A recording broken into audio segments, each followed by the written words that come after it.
Hello bachcho, let's see the question. Which one of the following statements is not correct? Option A, in potato, banana and ginger, the plantlets arise from the internode present in the modified stem.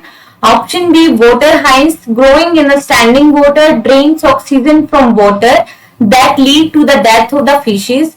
And option C, offspring produced by the asexual reproduction are called clone. And option D, microscopic motile asexual reproductive structures are called zoospores. Let's see the question. देखो, हमें इन चारों statements में से incorrect statement के बारे में बताना है। देखो, पोटैटो, बनाना एंड जिंजर, इनके अंदर क्या होता है? वेजिटेटिव प्रोपगेशन होता है। ठीक है, which type of reproduction is present in these species are the vegetative propagation. और वेजिटेटिव प्रोपगेशन के लिए जो यूनिट होती है that is called vegetative propagule. ठीक है, क्या होती है वो? Vegetative propagule. तो देखो यहाँ पे वेजिटेटिव प्रोपग्यूल्स, यहाँ पे potato, banana and ginger given है। तो देखो, पोटैटो के अंदर, बनाना एंड जिंजर में जो वेजिटेटिव प्रोपगेशन होता है वो कैसे होता है? स्टेम मॉडिफिकेशन के थ्रू। स्टेम के अंदर मॉडिफिकेशन से क्या बनते हैं? न्यू प्लांटलेट्स बनेंगी। ठीक है, न्यू प्लांटलेट से फर्दर क्या होगा? मैच्योर प्लांट बनेगा। तो देखो, स्टेम के अंदर हम क्या देखते हैं? स्टेम के अंदर नोड एंड इंटरनोड्स प्रेजेंट होते हैं। देखो, ये जो पार्ट है, this part is called node. Node मतलब गांठ रीजन। ठीक है, एंड और ये भी क्या है? नोड। और इन दोनों के बीच का जो रीजन है उसको हम कहते हैं इंटरनोड। ठीक है, इनका जो रीजन है इसको कहते हैं इंटरनोड। तो देखो, इसके नोड रीजन से क्या होता है? बड निकलती है और यहां से न्यू प्लांटलेट ओरिजिनेट होती है। लेकिन हमें ऑप्शन में क्या दिया है? इंटरनोड से क्या बन रही है? प्लांटलेट्स। तो ये क्या बात हुई? गलत, क्योंकि प्लांटलेट्स कहां से अराइज हो रही है? नोड रीजन से।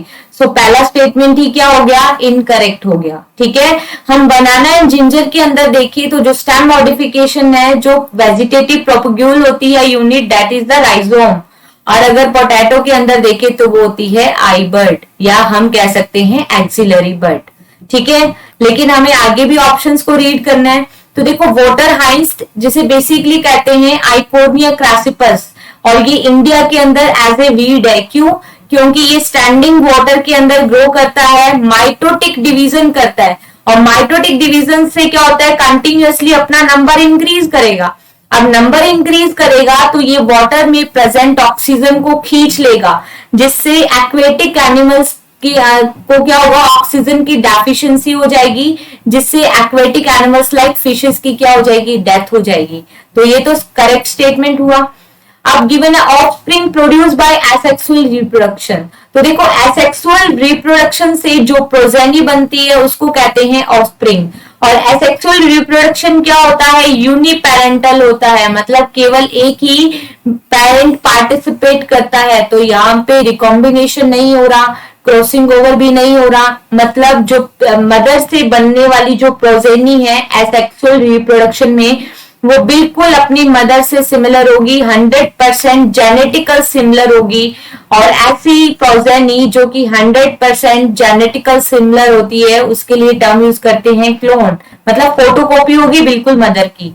तो ये ऑप्शन भी क्या है? करेक्ट। ठीक है, ऑप्शन सी में गिवन है माइक्रोस्कोपिक। देखो, माइक्रोस्कोपिक क्या होता है? बहुत ही स्मॉलर स्ट्रक्चर।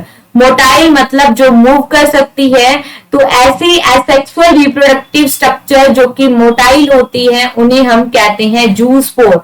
देखो, इसके नेम से ही क्लियर है, एसेक्सुअल रिप्रोडक्शन की जो स्ट्रक्चर है वो है स्पोर। और अगर इन स्पोर, ये स्पोर मूवेबल है तो हम इन्हें कहते हैं जूस्पोर। जैसे कि क्लेमाइडोमोनास एल्गी होती है, उसके अंदर क्या होते हैं? इस तरीके से फ्लैजेला प्रेजेंट होते हैं, तो वो क्या कर सकती है? मूव कर सकती है। तो ये भी स्टेटमेंट क्या है? करेक्ट। तो इनकरेक्ट स्टेटमेंट हुआ ऑप्शन ए। ठीक है, बेस्ट ऑफ लक।